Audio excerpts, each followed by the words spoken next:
Welcome back to the Tectonic Takes podcast, where the San Jose Earthquakes just got off of the first half of a rodeo. With me, Ivan, today is Abram. Abram, how are you doing? I'm doing well. I got my nap in. I'm feeling really good. I was able to catch the highlights as well. I saw most of the second half, so I guess together you could say that's a full game. But yeah, busy weekend, so couldn't watch the whole thing. But I'm ready to talk about it as much as I can. Yeah. The best news I can think of on the top of this, aside the obvious 2-1 win over Houston Dynamo, is aside from Austin, all the teams that are competing with us for a playoff spot that have game in hand, they are 4 points or more behind us. So even if they win their game in hand, San Jose Earthquakes still have the outright edge. The problem, though, is Austin is that exception. They have played two less games than the San Jose Earthquakes, and they are level on points. So it's essentially a rinse and repeat. It's great that we won because we would have been in an even worse situation had the Earthquakes not won. But now it's a must not lose once again, but ideally you want to win because once the game plays out on Saturday, it's still going to be a two-game cushion that Austin has. No, every point that we can get at this point is going to be very valuable. This win was extremely crucial, especially with how close Houston were to us on the table and like how they're nipping at our heels. Yeah, definitely happy to get this, and I think that we can do it against Austin. I am still confident. Even with the we've had a dip in form. Let's call it that. Yeah. Uh, I'm so confident, but obviously with the center of the Earthquake team, I wouldn't be confident placing any bets. Like I'm confident to come on here and say and talk my crap about them, but I wouldn't put any money on it. Yeah, I just hang on to the memories of that 4-0 win over Real Salt Lake and think, wow, the Earthquakes were actually able to play a convincing game of soccer for 90 minutes. And I don't think they've ever done it since. Well, yeah, I mean that's a bit rough, and I think that a lot of that can be attributed to defensive slip ups in a short window of time, like San Diego, where obviously very egregious defending, but besides what Bruce says, I think that we were the better team uh, in the run of play, and I think that continued to be the case against Houston. If we can continue to be the best team, then I think that should shake out with us being, coming out with the most points that we can get. And that's all that I can really ask for. Just do your best, and then also try to mitigate those defensive slip ups as much as possible. Although we did have another one against Houston, but thankfully that didn't end up costing us the match. The bigger picture of the recent Earthquakes history regarding the last 2 months is prior to these last couple wins, we went almost 2 months without one. But when you look at it in the framework of we've won two of our last four games and two of our last three games, then you can start to look at it. But the fact of the matter is that neither of those wins were convincing, but I think we just got to take what we can get. And we got to see what we can replicate that was positive to bring into this Austin game. And a lot of what was positive can be tied to the player of the match week, Daniel Munie. Yeah, I was looking at the highlights in the first half, and I felt that he was the one giving the defenders, their attackers, sorry, a really hard time. When they ended up scoring what looked like an equalizer in the first half, Ponce got a header off of a Griffin Dorsey cross, which I want to at some point talk about Jamar Ricketts and what he is good at and what he's not good at. He should have done better in that play with letting Griffin Dorsey get that ball off. Anyways, Muni knows where to stand. He's standing in a great position. He knows that Ponce is off his left shoulder, and he does not choose to, try and smother him and get like in front of him because he knows he's the last man. If Ponce is further than he is, then Ponce is offside, right? And so he leaves him in that position. He gives him that advantage to win the header, and thankfully the refs for once are watching the game and they get to call that offside, because that definitely took a lot of wind out of the sails of the Houston team when they thought they'd equalized, and the punter is running into the fans. He's like all happy about it, but then that really hurt them, I think, in their mentality, and to try and come back into this match. That was just so important, and that was one of the biggest regrets of the San Diego game before the defensive collapse, that you didn't get that second goal, and you had a lot of opportunities to do so. It's not every day you have a team that's a supporter shield chasing side, and you're just trying to get into the playoffs, and you have them on the ropes, and you have to take advantage of it. The team that does that more often than not wins the game, and fortunately for the San Jose Earthquakes, they were able to capitalize where they failed against San Diego. And just thinking about Daniel Munie's positioning and helpful nature in the attack, when you're playing a 3 at the back or the 4 at the back, if you're attacking and you're on the front foot, you're usually committing 8 players to the attack. Not 8 players in the box, but 8 players are in the build-up. So in a traditional 4 at the back, that's the fullbacks, and the center backs, that pair stays behind. And then you can kind of pick and choose which of the 3 center backs can join the attacks. And I think it's safe to say, especially if Rodriguez is not being trusted right now to play consistently under Bruce Arena, you look at your options: Munie, Romney, and then Wilson or Roberts, I guess. Probably not going to see much of Floriani for the rest of the season. That's what the last 5 or 6 selections are telling us. Then Munie has earned that spot in being able to be more adventurous, and then it's on a minimum of one of Romney / Roberts or Wilson, ideally both of those two, to stay back and provide defensive cover.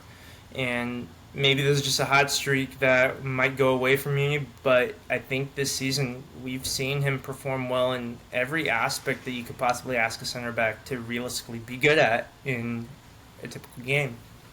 Yeah, I mean, I've talked about Munie for a while, since probably after I saw some highlights of him when we signed him off the Super Draft, and then when he played at the Town, I was like, that guy's different than I thought he was gonna be.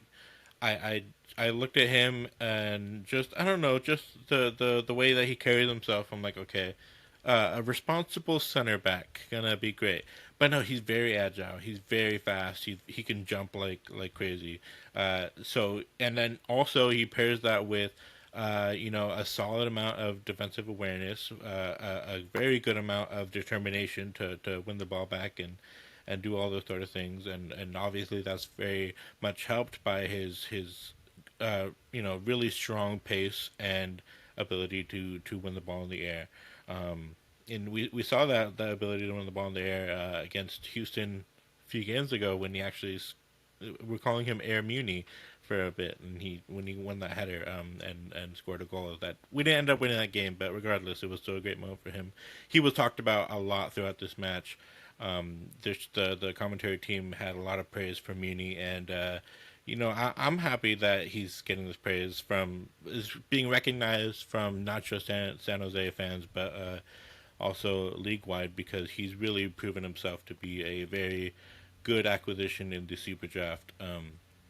And we would need more players like him to be able to step up from that level, and then prove why it's such a good quality that this league has, where we can get players from the college level and then integrate them at the professional level as well.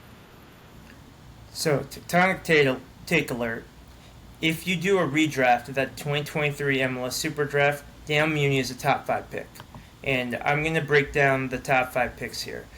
Number 1, without question, Moise Bombito. He's no longer in MLS because he's playing in Europe. He's my number 1 pick. Number 2 through 4 can go a variety of different orders. Let's say 2, 3 in particular, in some order, Max Arfson and Patrick Aguimont. Okay, so then the only other player that I would put within the top 15 ahead of Munie would be number 4 in this case, JC Angando, who's a Vancouver Whitecaps player. I thought about Noel Caliscan, but he's just recently breaking out for Real Salt Lake. And the only other notable player in that range Duncan McGuire, his career's kind of fallen off a bit. He was supposed to move on from Orlando. He didn't make that transfer in time to Blackburn Rovers, and he's kind of stagnated with only one Major League Soccer goal in 2025. So, from him as a number 10 pick to get good value when in MLS Super Drafts they're usually maybe 3, 4, 5 players deep in terms of impactful players at the MLS level, especially to go beyond MLS in the case of Bombino. I think Munie has exceeded expectations. Yeah, I mean, for sure. When we brought him in, there was a lot of talk about the fact that he had never accumulated a yellow card. Now he's gotten a few. He's definitely cut his teeth in that aspect. But there's an interesting, fact about that super draft was that uh, right before it happened, I got to break the news that Max Arfston was, electing to take part in the super draft, which was crazy because he was a part of our Quakes 2 team. And I don't know what gives a player the right to do that. Can I elect? I'm down. Uh, but no. The plan, as I understand it, Crystal has told me this story like a bunch of times because it's such a like convoluted story. But we wanted to take Arfston in that draft, but we were like, okay, well he's part of our Quakes 2 team. We can't call him up on a homegrown. We can't offer him a contract. We don't have the money, but we could get him in the super draft. That would be a feasible way to get him. But the position that needs more care right now is a center back, and so we went with Daniel Munie. And we were hoping to take Arfston in the second round, but obviously Columbus Crew is great at recruiting and saw this, playing out in a way where they could select Max Arfston in the first round, I believe, and that was obviously a very good pick for them. I don't think that we could have predicted at that time that it would be this great of a pick for them. I watched Max Darson play week in week out. Very good right winger, but I think that you can agree, Evan. We didn't need a right winger. We don't need a right winger. In that time, we've never needed a right winger. Um, so it would have been kind of wild, or maybe irresponsible is a better word, to take Max Arston at that time over someone like Danny Mooney. But we did want to come back for Arston, but we didn't get the chance to do so, unfortunately. Yeah, and of course, since then, Arston's made the transition to be a primary left wing back for a club and more so a left back with his opportunities with the U.S. men's national team. And with all due respect to Victor Costa, in an ideal world, you probably want Arston playing there. But we're in the world we live in where Jamar Ricketts is playing there as well sometimes, Abram. Yeah, and I am someone who is generally positive about Ricketts. I really like Ricketts and what he can bring to the team. I do have some gripes that I think come from the fact that he is not a natural fullback. He never played there before uh, being drafted as one, and even in the super draft when we were selecting him, it was everyone saying he hasn't played there, but it's projected that he will be drafted as a left back pick, and that was interesting to me. And then I saw him play, and I'm like, okay, that's I see why, because he's extremely physical, but his mindset is very attacking, and that's obviously anyone can see that at this point. But the defensive end of his game is where the concerns for me lie, and I think they're too big to just kind of like wipe over. I think that when you have like Christian Espinosa is not going to be the most effective wingback, but he is, getting in position to do his best. He's doing his best, and so you can kind of overlook those things. But I think that there's too many times where Ricketts will shirk the responsibility of covering the right man, the man that he should be covering, when he thinks that the left center back can do that job. And you don't want the left center back to be dragged too far wide. And so there's obviously a switch off, right? At a certain point, the left center back will have to go over there and do that job occasionally. But too many times, Ricketts is like, okay, well, I'm not going to touch that guy because, Romney got him or what's his name, Roberts. and that's bit him in the ass a few times. And that goal that was deemed offsides by Ponce, in my opinion, Ricketts, you see him uh, stop marking Dorsey. He physically leaves Dorsey and goes to cover somebody that I believe it was Harks was marking. So they're two manning a guy, and then Dorsey is played in behind because Roberts he did see that Ricketts, this was long winded, but he did see that Dorsey was coming, but he elected to cover the inside man. Roberts went over to Arthur, and then Dorsey gets the ball with a lot of time and ends up playing a perfect ball over to Ponce. And if Ricketts is tighter to his man, that pass is never played through, or if it is, Dorsey doesn't have the time to pick out a pass like he does, and that could have really caused us if the defense wasn't well set up to drag Ponce offsides. And there was another time I think that where they almost scored, but again Ricketts he let Dorsey get off of him, and then he tried to slide behind him to get the ball back, but he wasn't able to do that, and Dorsey got passed again. And there's too many times where Dorsey was just able to slip past him because Ricketts is faster than him. Like there's in a 1v1, Ricketts is winning every time. Ricketts did have a key tackle or two where he was able to stop Dorsey, but I feel like those situations shouldn't be what you rely on or what you're waiting for it to happen. You should just be standing in the right position, right? Maldini had a famous quote where he said, "If I have to make a tackle, I've already made a mistake."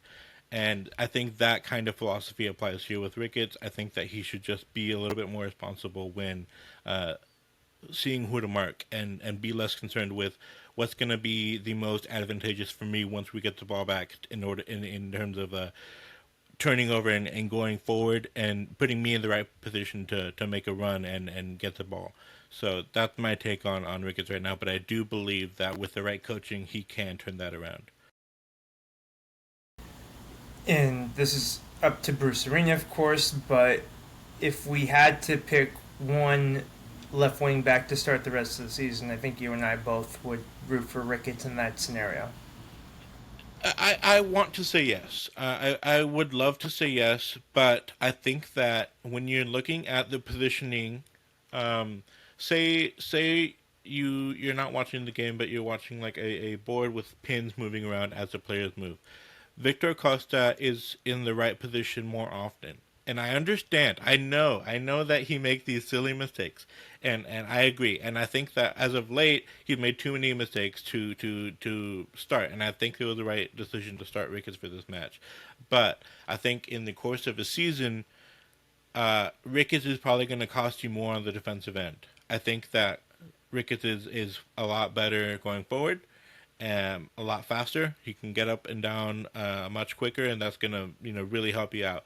But I think that if you're not marking your guy and they have someone like Dorsey who's looking to get past, this league has a lot of players like that who are just going to take advantage of the fullback who's not covering his man. Going to have to get that left center back to come out and try and cover him, and that creates so many holes in the defense, and that really worries me. I just went into a whole rant about why, but so I don't think there's enough time in this season to make Ricketts that player who's gonna make that right decision. But if there was, there's no doubt in my mind that I would love to see, even if Ricketts could get to 80% of the correct positioning that Costa does have, I would still pick Ricketts to start there.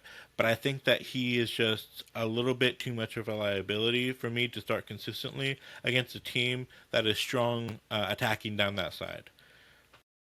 Yeah, and we have 6 games left, and it's almost split down the middle.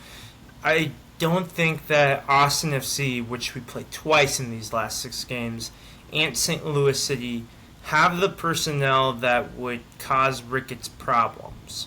But LAFC, with the likes of Heung-Min Son now especially, San Diego FC have plenty of good wingers and attackers as well. And Vancouver Whitecaps with their pacey wingers of Reese Nelson, no, yeah, it's Jaden Nelson and Emmanuel Sabi, and now they're getting service from Thomas Mueller. That would be an issue, and you'd want Victor Costa for that higher floor of defensive coverage. That's exactly how I describe it, Ivan. I think Victor Costa has a higher floor, and that's what you're looking for when you're facing these teams that are really going to look to poke holes in your defensive line. Yes. However, if you're losing or even drawing and you're trying to chase a result, you sub on Ricketts for Costa because you have the higher offensive ceiling. So there we go. Yeah, for sure. I think Bruce has a kind of an easy path to when he's looking at what kind of lineup are we going to have in this left hand side. Like, do I want more defensive stability or do I want more attacking threat? And yeah, Ricketts for sure is going to give you more threat. And I think that we haven't even seen the best of Ricketts in the attacking end. I think that there's still a lot more to come. And the spacing between these games, we have an international break in between the Austin game, and then we host LAFC and Levi's. And then we have the October international break in between the penultimate game in Vancouver and then decision day hosting Austin. And then any other games aside from that, we have the standard week off. So Bruce Arena will now have his full starting 11, at least the strongest available, as disposal for any given game. He doesn't need to worry about rotations. Just simply, these are the players I trust will get the job done. I'm sorry, Ivan, you cut out for a second. Can you repeat what you said? So, because of the spacing between games, you have the international break in between Austin and LAFC, and then you have another international break between the second to last and then the final games. You got that part? Yeah. Okay. And then every other game is a week in between. So Bruce Arena does not need to consider rotation. It's just simply for each specific opponent, these are my best 11 players to beat them.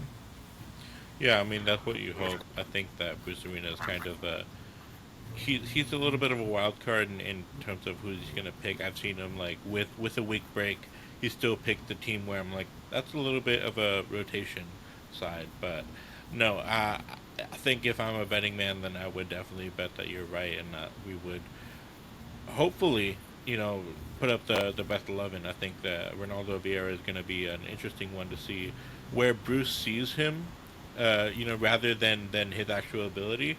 I think that it's going to be like if Bruce thinks that he's integrated in the side well enough, if he can, do the job that he needs to be doing well enough or better than Kay, Harks, or LaRue, just to be that second man on the depth sheet in that position, then yeah, I definitely think that this is we have a lot to look forward to.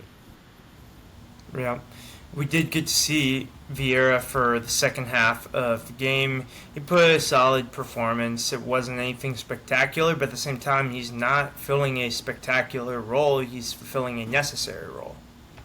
Yeah, in that position, the type of midfielder that he is, you don't want to be talking about him, right? He's that kind of player, and if you're talking about him, it's probably because he's made a mistake or because they were able to overwhelm him and give him a really hard time. So that's not what you really want from a defensive mid like he is. But yeah, I saw some good stuff from him. I thought that he looked really good. I thought that people who I saw doubting this signing were very impressed with him, and also a lot of pundits were. They didn't have to talk about him, but they like Matt. Can you help me out, Matt? Regardless, I don't know Matt's last name, but was he Heath Pierce's partner? it might have It might been be Mark. Matt Doyle. Matt Doyle. Oh, oh, I was okay, like, yes. his name's the former GM of the club. No, yeah, Matt Doyle. Sorry about that. He doesn't talk about us a lot, other than to talk about Cruz Medina and Chance Cowell and how they should be playing, which they shouldn't be. Um, but regardless, he pointed out that he was really impressed with Ronaldo Vieira's game, and so that's something, at least I can't say that like I was like, oh, this is we're set in the midfield for the next 3 years or whatever. I did think that he was good, but we do have a lot of good players performing pretty well in that position right now. So Yeah, and I guess my confusion was I think of Matt Doyle just in his Twitter presence and his armchair analyst articles. I forget he's a pundit sometimes, but he is there in the 360 crew. And also noteworthy, Ian Hark scored yet another phenomenal goal. He only scores bangers, and I think that the Earthquakes did a good job limiting Houston Dynamo for the most part. The offside call was marginal, but it was correct. And we conceded a goal off set piece. Jack McGlynn, he has good service on him. And the center back they got from Orlando City is also a aerial threat. I think it was Robert Carlos or something like that. But looking at Austin now, the big story with them is that, of course, no Brandon Vasquez, he's out for the season. And their attack is taking a hit because of that, but at the same time, they scored 2 goals in their last match. And then to continue this debate with myself before I give you a chance to speak, Abram, they still lost 3-2 to Montreal. And that's usually not a good sign when you're chasing the playoffs if you're losing to a bottom 3 or 4 team on the Eastern Conference. So they got a goal and an assist from Mirto Uzuni, who at the time that we played them in the U.S. Open Cup, Uzuni, he had hardly played for Austin FC yet, being a new transfer, and he also missed some time due to injury. So he is their main threat right now, even more so than Osman Bakari. But I think of Tyler Wolf as well. He's someone to have to at least account for, but I wasn't totally blown away by his performance in that U.S. Open Cup game. And yeah, both Austin and Houston, they are away from their superstars from Mexico and South America. That kind of hasn't worked out for either of them. More so in Achacha's case, through no fault really of Herrera's own. But I think that questions are going to be asked if Austin don't make the playoffs. What direction are they going to go from here? Because they have the components to be a good MLS team, but are they going to be able to continue on without making major additions? But I think we just can't underestimate anyone. I think the main thing we do have to worry about is the set piece goals, and they do have set piece threats. They have the Ukrainian center back Alexander Svatak, that he's going to be one you have to watch at 6'1", and we were able to get the better of one goalkeeper that usually performs well against us, Jonathan Bond. We scored 2 past him. Now we have to worry about Brad Stuver once again, who put on a blinder for us, for Austin in the U.S. Open Cup game. Any other thoughts as we figure out what to expect with Austin?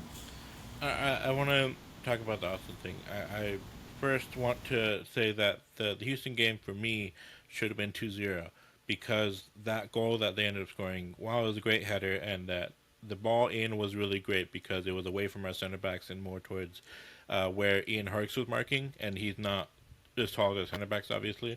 They did their job completely great, but why the ball went in was because Daniel went with both hands. I can't use both of my hands because one's on the space bar. He went with both hands, and the ball just slipped through. And you can't have that happening. That's obviously one of maybe 3 big mistakes that Daniel's made this season. Obviously, he kept us in the game earlier. He made a big save earlier, so don't want to go too hard on Daniel, but that does have to be said that this win should have been more convincing than it looks on paper. On Austin, it is really interesting to see where they've gone because I felt like early on they were like, okay, yeah, expansion team. Almost right after that, with Juicy firing on all cylinders, they were like, "Oh, this is a really cool team to support." They have a lot of swag. Their colors are unique, and their fan base is like made up of all these stars, like you know who it is.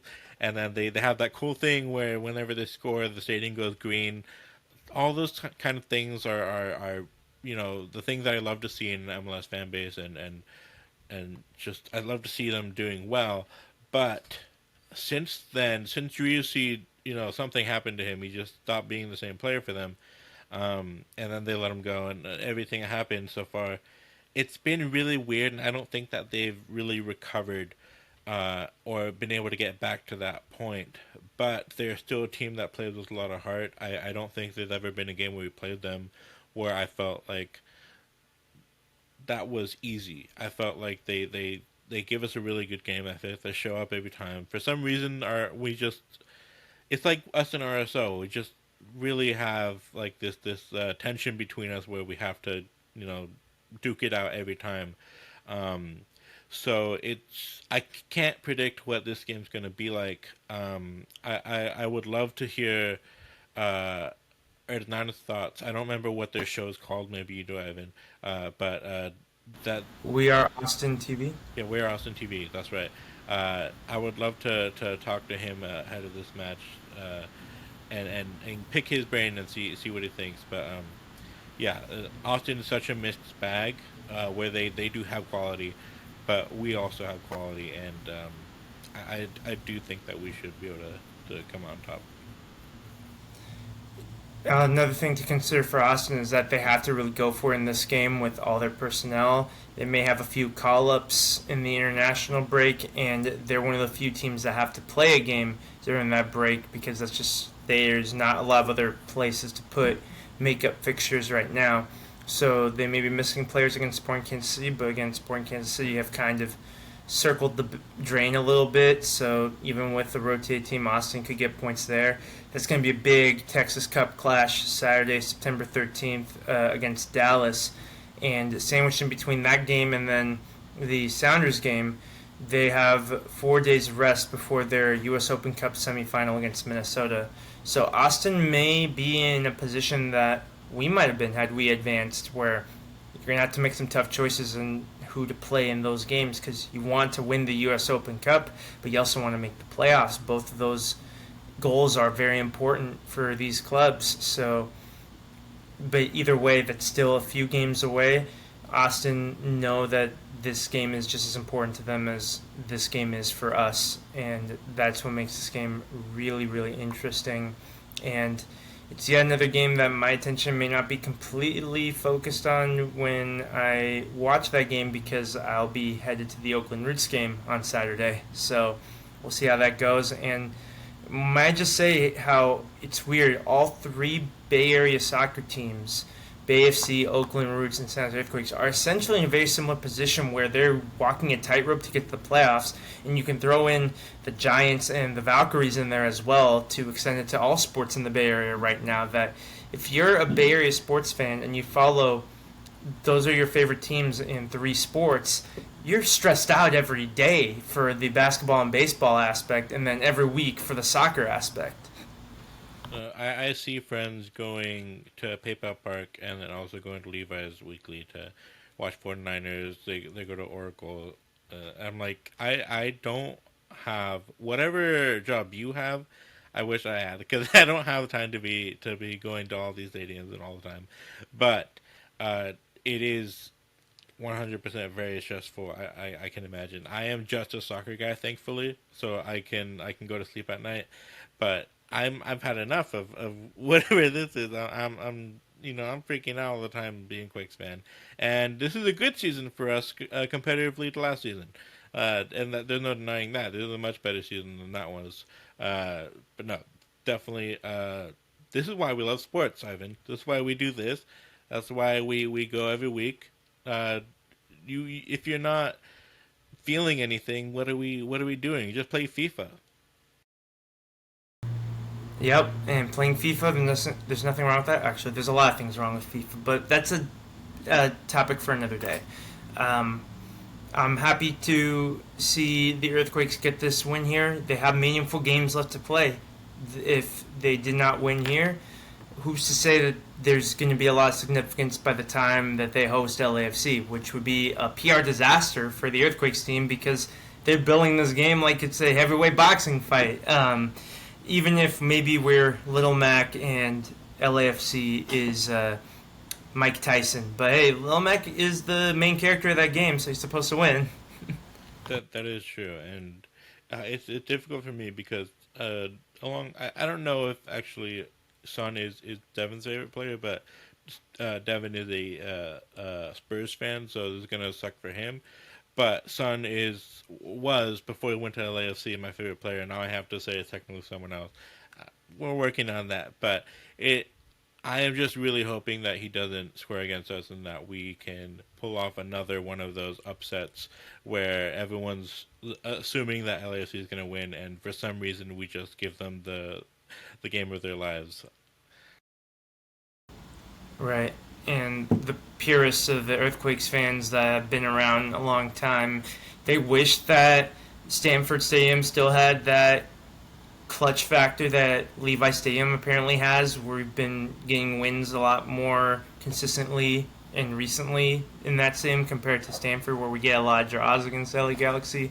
But at least we know that we have that kind of small historic advantage. Small in terms of sample size and in terms of the years we've been doing this. But a lot of things to look forward to for the San Jose Earthquakes. And we just gotta hope for the best. That was the first half of the rodeo, and hopefully we can leave Texas with 6 points. And we have to keep fighting until the cows come home, Ivan. That's for sure. That's the way to wrap up this podcast. I'm sure the three people from Texas that listen to this are probably offended and annoyed by us, and we understand. But thank you to everyone who's watched and listened. Make sure you follow Tectonic Takes on Blue Sky and Twitter. Abram and I are there as well. And until next time, go Quakes. Go Quakes.